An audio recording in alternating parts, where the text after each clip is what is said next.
प्रिय विद्यार्थियों, स्नातक तृतीय वर्ष हिंदी साहित्य प्रथम प्रश्न पत्र आधुनिक काव्य की पहली इकाई काव्यांश में संकलित तीसरे कवि जयशंकर प्रसाद की आंसू कविता के काव्यांशों का हम अध्ययन कर रहे थे। कल तक हमने लगभग 8 जो पद हैं उनका अध्ययन कर लिया है। आज उससे आगे अध्ययन करेंगे। तो आइए आप स्क्रीन पर देखें जयशंकर प्रसाद की कविता आंसू। यहाँ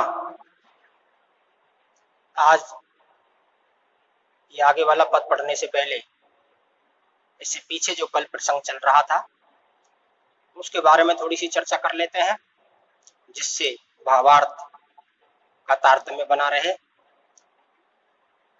प्रसाद पूर्व वाले छंद में ये कह रहे थे कि मेरे प्रेम रूपी समुद्र के तल में विरह की अग्नि छिपी हुई थी। जैसे कि समुद्र के तल में समुद्र की अग्नि छिपी होती है, वैसे ही मेरे इस प्रेम के समुद्र में भी कहीं ना कहीं विरह की आग छिपी हुई थी, जो अब उजागर हो गई है। मेरी जो आंखें हैं वो प्यासी मछली की तरह प्रियतमा के रूप सौंदर्य के जल के लिए व्याकुल रहती हैं। ये प्रसंग चल रहा था। अब इससे आगे प्रसाद क्या कहते हैं ये आगे वाले छंद में आप देखें। ये आपका आगे वाला छंद है। प्रसाद लिखते हैं इस पद में, बुलबुले सिंध के फूटे नक्षत्र माल का टूटी, नभ मुक्त कुंतला धरणी दिखलाई देती टूटी। देखिए, उस विरह की पीड़ा से प्रसाद इतने हताश और निराश हो चुके हैं, और उस हताशा और निराशा में मन के अंदर जो अनिर्णय की स्थिति जो होती है, मन के अंदर जो एक अंधकार छा जाता है, उसी हताशा और निराशापूर्ण छाए हुए उस अंधकार का वर्णन यहाँ प्रसाद इस पद में करते हैं। प्रसाद लिखते हैं, बुलबुले सिंधु के फूटे। सिंधु कहते हैं समुद्र। जिस तरह से समुद्र में बुलबुले उठते हैं, पानी के बुलबुले समुद्र में उठते हैं, फूटते हैं, उठते हैं, फूटते हैं। ये एक स्वाभाविक प्रक्रिया है जो अक्सर जहां जल भरा होता है वह होती है। क्योंकि हम पहले पढ़ चुके हैं कि जो प्रकृति चित्रण है वो छायावाद की विशेषता है। प्रकृति चित्रण के माध्यम से ही यहाँ प्रसाद ने अपनी वेदना को व्यक्त किया है। प्रसाद लिखते हैं, जिस तरह से समुद्र में बुलबुले उठते हैं, फूटते हैं, उठते हैं, फूटते हैं, और नक्षत्र मालिका टूटी। नक्षत्रों की मालिका यानी माला। पहले आसमान का भी चित्रण प्रसाद ने किया है। वो लिखते हैं कि व्योम गंगा में एक छोर से दूसरे छोर तक तारे बिखरे पड़े हैं। उन्हीं तारों की फिर चर्चा करते हुए प्रसाद कहते हैं कि जो नक्षत्रों की जो माला है, तारों की जो माला है, वो भी टूट चुकी है। और नव मुक्त कुंतला धरणी, धरणी कहते हैं पृथ्वी को, कुंतला कहते हैं बाल, मुक्त कहते हैं मुक्त यानी स्वतंत्र, नव कहते हैं आकाश। प्रसाद कहते हैं कि जो धरणी है, जो पृथ्वी है, जिसका सौंदर्य किससे था? आकाश में चमकने वाले तारों से। अब वो तारे भी छिप चुके हैं, और उन तारों से सुसज्जित ये जो धरणी है, जिसका श्रृंगार आसमान में चमकते हुए तारे कर रहे थे, उनके छिप जाने के कारण ये धरणी भी कैसी दिखलाई देती है? दिखलाई देती लूटी, लुटी हुई सी दिखलाई देती है, नीरव दिखाई देती है, सुनसान दिखाई देती है।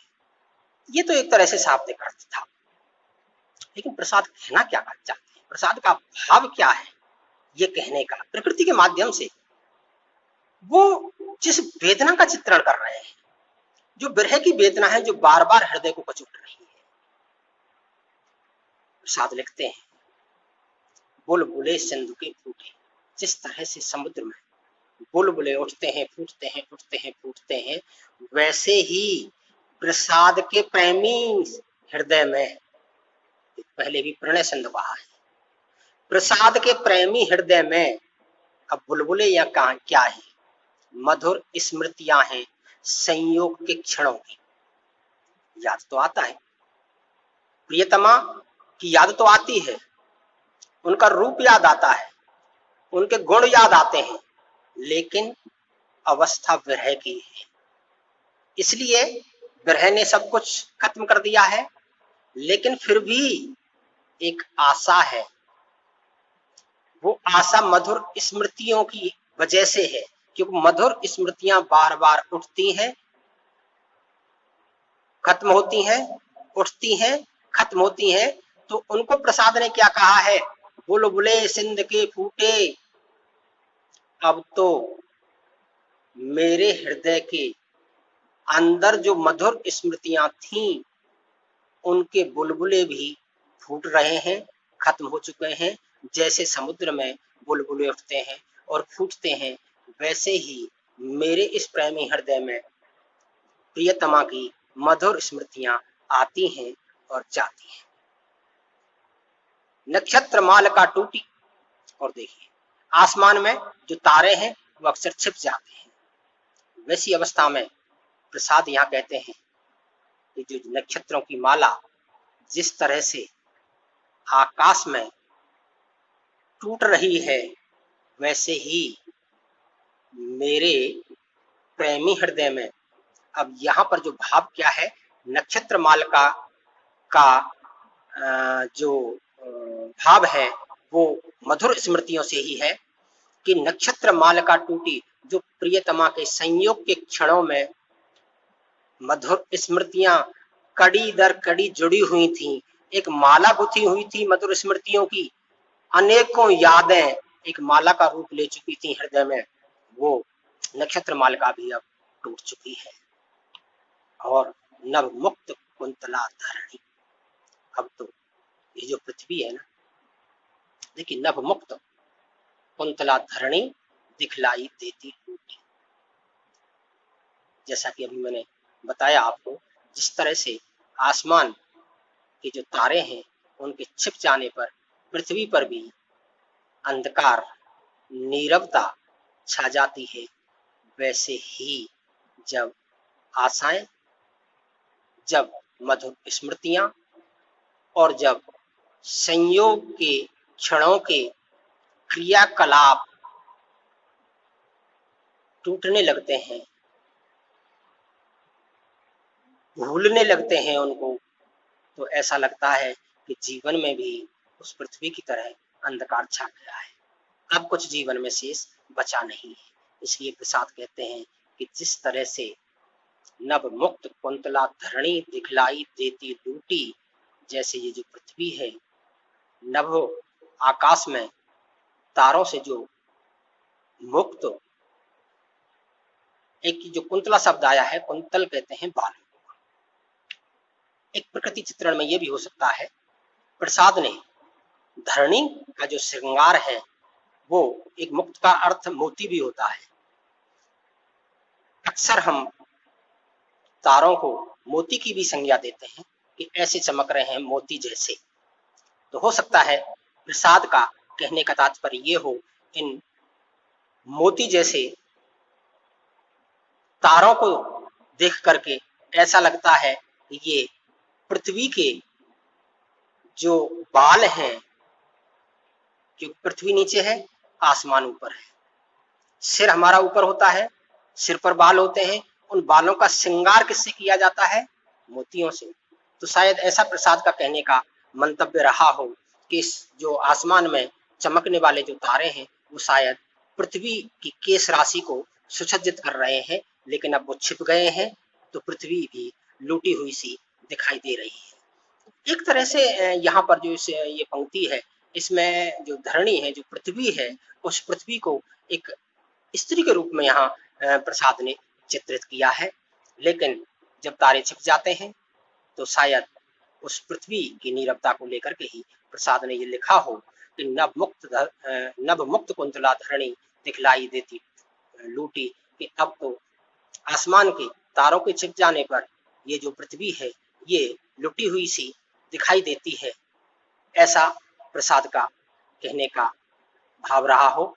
लेकिन जब हम इसमें एक लाक्षणिकता भी झलकती है। पहले भी हमने देखा कि प्रसाद सीधे सीधे कोई बात नहीं कहते हैं, वहां एक लाक्षणिक अर्थ होता है।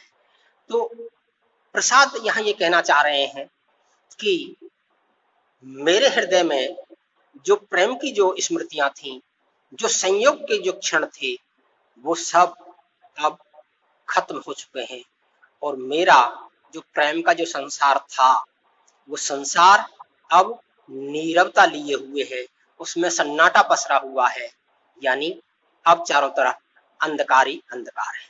तो यहाँ इस पद में प्रसाद ने ब्रह्म की अवस्था में अपने हृदय के अंदर छाई हुई निराशा और अंधकार को प्रकृति के माध्यम से चित्रित करने का प्रयास किया है।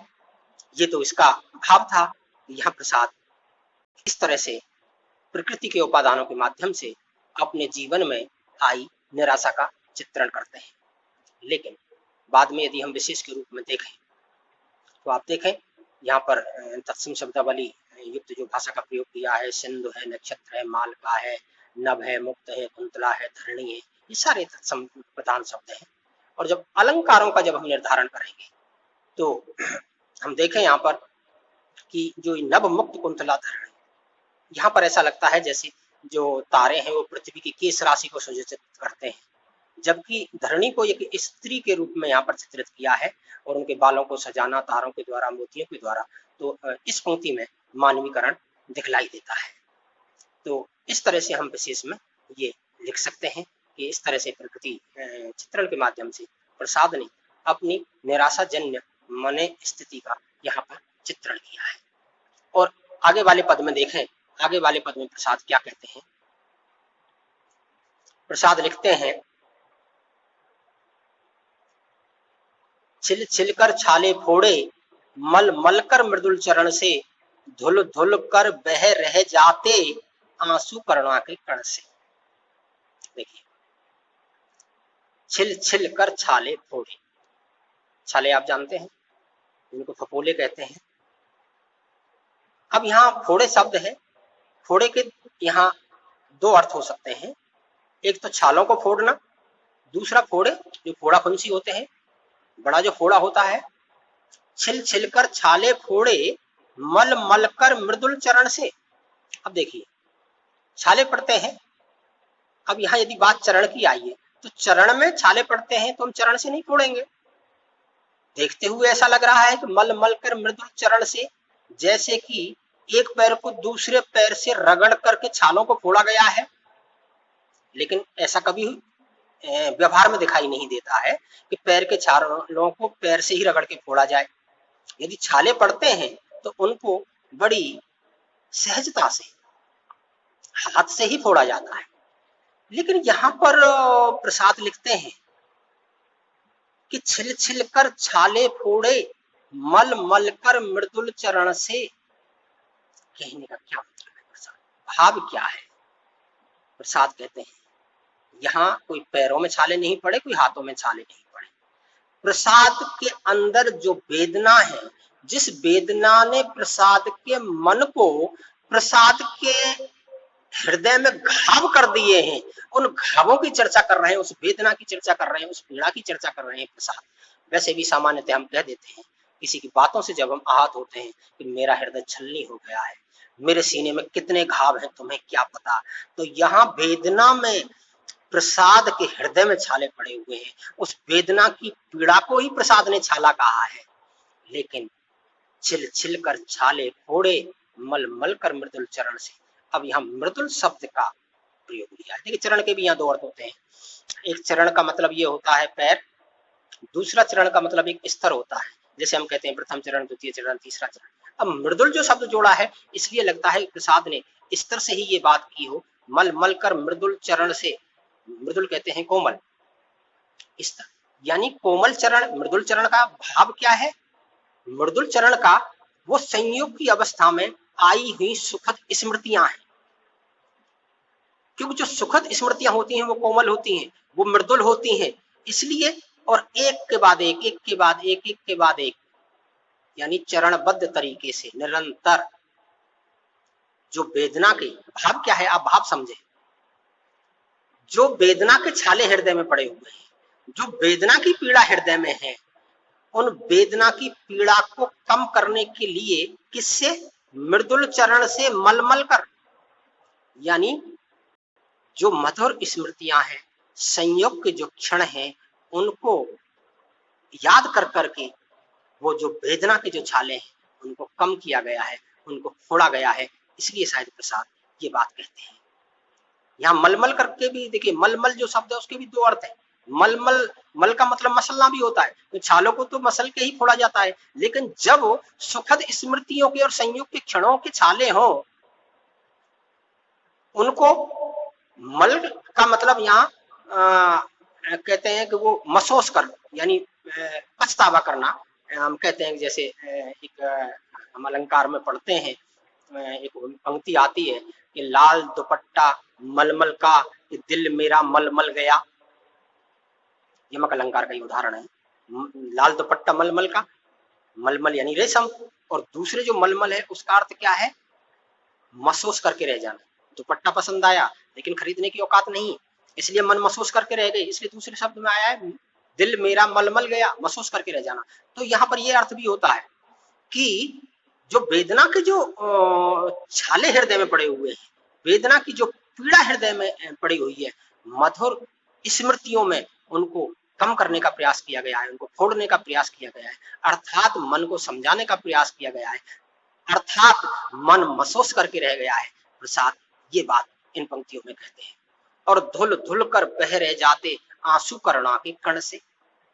अब देखिए यहाँ पर प्रसाद एक बात कहते हैं, धुल धुल कर बहते भी हैं लेकिन बहने से रह जाते हैं। कौन? आंसू। यहाँ थोड़ी सी विपरीत बात प्रसाद ने यहाँ लिखी है, क्योंकि आंसू तो बहने का काम करते हैं, लेकिन यहाँ पर क्या करते हैं? करुणा के कण से, करुणा के कण की तरह जो छाले फोड़े, वेदना की जो पीड़ा कम की गई, जो वेदना के जो पीड़ा के जो छाले थे, मधुर स्मृतियों के माध्यम से उनको फोड़ा गया, तो उनको फूटने से जो जल निकला, उस जल से ही क्या है? आंखों से आंसू बहे।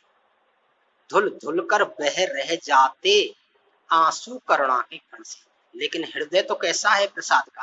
प्रसाद ने पहले ही पंक्ति में लिख दिया था, इस करुणा कलित हृदय में एक विकल रागनी बजती।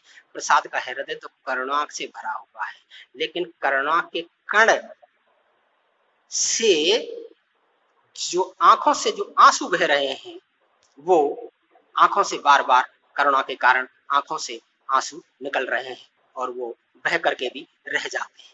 यानी आंसू निकलते तो हैं लेकिन फिर भी आंखों में विद्यमान रह जाते हैं। इसीलिए प्रसाद ये बात लिखते हैं कि धुल धुल कर बह रह जाते आंसू करुणा के कण से। कि करुणा के कण से वो जो आंसू हैं वेदना के, वो धुल धुल करके बहते हैं लेकिन फिर भी विद्यमान रह जाते हैं। ऐसा प्रसाद कहते हैं। यहाँ पर हम देखें, यहाँ पर देखिए छिल छिल, मलमल, धुल धुल, यहाँ ये जो शब्द हैं, इन जो है वर्णों की जो आवृत्ति है, और जहां वर्णों की आवृत्ति होती है वहां पर अनुप्रास अलंकार होता है, इसलिए आप विशेष में लिख सकते हैं। मृदुल चरण का मैंने बताया, यहाँ पर मधुर स्मृतियों के बारे में प्रसाद कहते हैं। और